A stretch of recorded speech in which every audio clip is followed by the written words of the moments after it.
Fridays are awesome. Oh, no they aren't.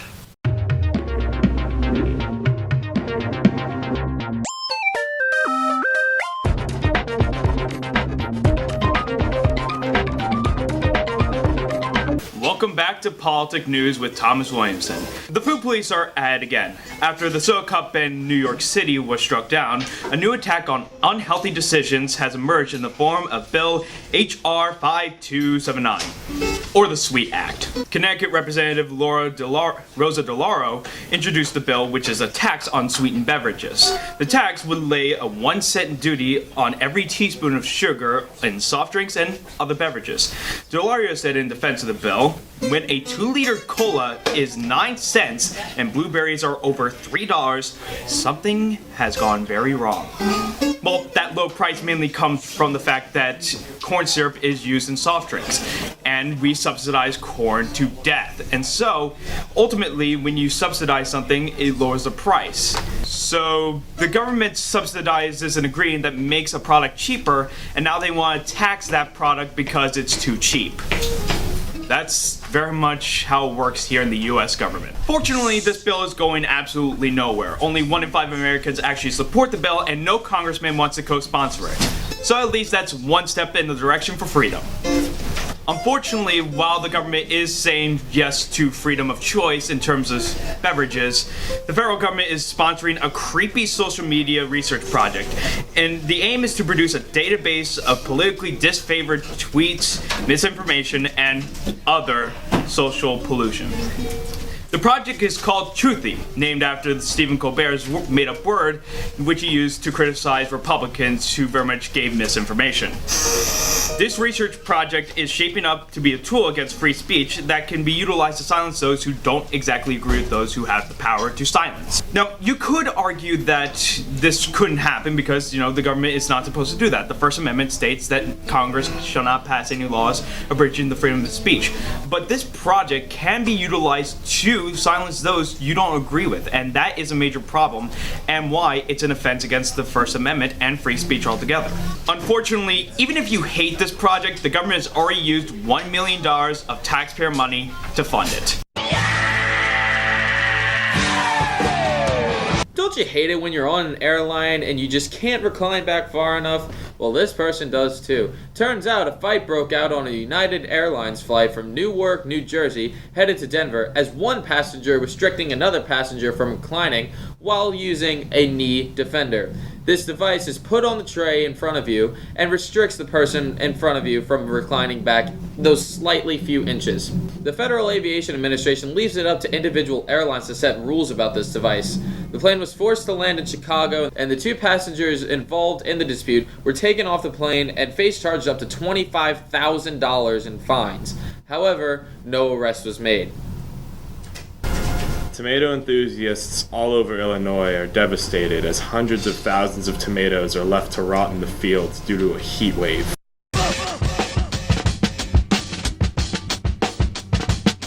Hello and welcome to Guerilla Wolves Movie News. I'm Parker Lehman. Contrary to all my other tastes, I love me a good sports movie, even though they always end either one way or the other. The team wins or they don't. When the Game Stands Tall, however, changes up the formula a little bit, giving us a deeper look at those involved in high school football and making it about more than just the game. The film mainly focuses on De La Salle coach Bob Ladouceur, played by Jesus, who suffers a heart attack and as a result ends his team's 151-game winning streak.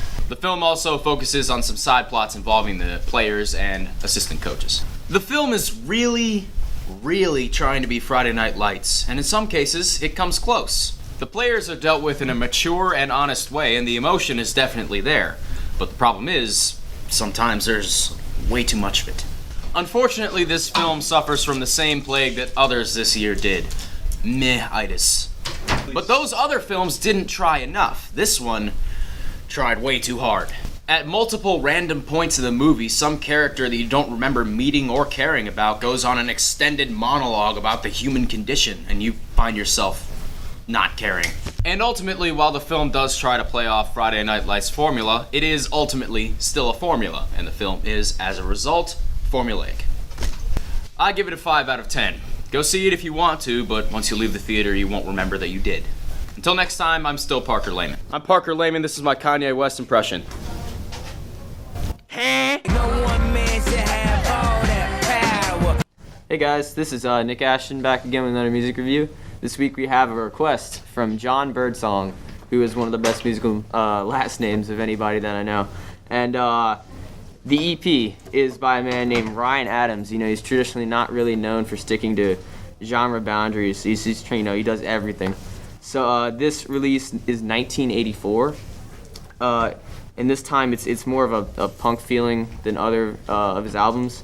He's releasing a new one on September 9th, a new album. This EP is just kind of like a buffer, and people are really excited for his new album, so I'll give you guys updates when that comes out. But for this one, we've got, it's like a punk venture, and you know, I'm not too big into punk, but you know, I listen to everything because, you know, expanding your musical boundaries is something that's really important if you're into music. I like I like it. Again, you know, it's got that feeling to where you're not gonna want to, you know, shut it off after 3 tracks. There's really something unique about it. It's an EP, right? But it's got 10 full tracks, but it won't take up more than about 12 and a half minutes, you know, of your day. It's a really short EP. A lot of the, you know, a lot of parts of the songs are, you know, they're good, they're memorable, but you know, they're not something that, you know, I'd listen to 10 times because they're really short, again. And but I do like the album. Thanks, John, for suggesting it to me. I give it an 8 out of 10, and yeah, thank you guys. See you later. In soccer news, a transfer has just been announced. Angel Di Maria of Real Madrid has just been transferred to Manchester United for a British record £59.7 million. That's the most expensive transfer in British history, and it can't go to a more deserving player outside of Lionel Messi. Angel Di Maria has been great in his tenure at Real Madrid. Everybody in Madrid is disappointed to see him go. In fact, management has gone as far as to say he is as good, if not better, than Messi, which is certainly debatable.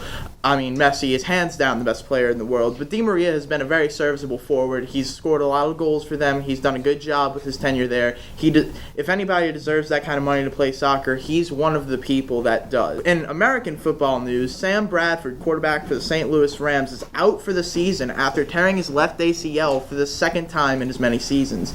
He did this in his 3rd preseason game this season against the Cleveland Browns, where Cleveland defensive lineman Armonte Bryant tackled him high. He twisted his knee, and now he's out for the season. This is a shame because he was the number 1 overall pick in 2010. St. Louis put all their eggs in his basket, and ever since he hasn't been able to stay healthy. And it's a shame because he's a good dude, and when he's been on the field, he's produced, although not to the level of a number 1 overall pick, but he's been a solid quarterback, and it's a shame that it happened to him. It couldn't happen to a nicer guy. Hopefully he'll be able to bounce back from this and be a low-end starter or a solid backup after he comes back. But 2 ACL tears in the same ACL in 2 seasons doesn't look good for his future. So he's made a lot of money in the NFL despite not playing. He was drafted before the new collective bargaining agreement, so he was paid a ridiculously large amount of money because that's what they did with early picks back then. But it's a shame it happened to him. Good luck to him if he can't play. And if he can play, everybody hopes to see him back in the league. Also, a new face seeing a different place. Josh Gordon of the Cleveland Browns, wide receiver. He's going to be seeing his couch a lot this season because his suspension has been upheld. He is not going to play football this season for the Cleveland Browns. This is a substance abuse policy. He's just been hitting the pipe one too many times.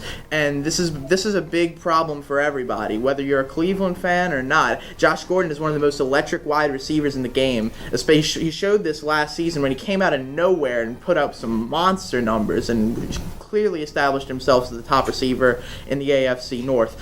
And it's a shame to see such talent go wasted, and hopefully this will wake him up and he can quit doing that and go back to football, and hopefully he can help Cleveland do what they're supposed to do since they drafted Johnny Manziel and start going to the playoffs.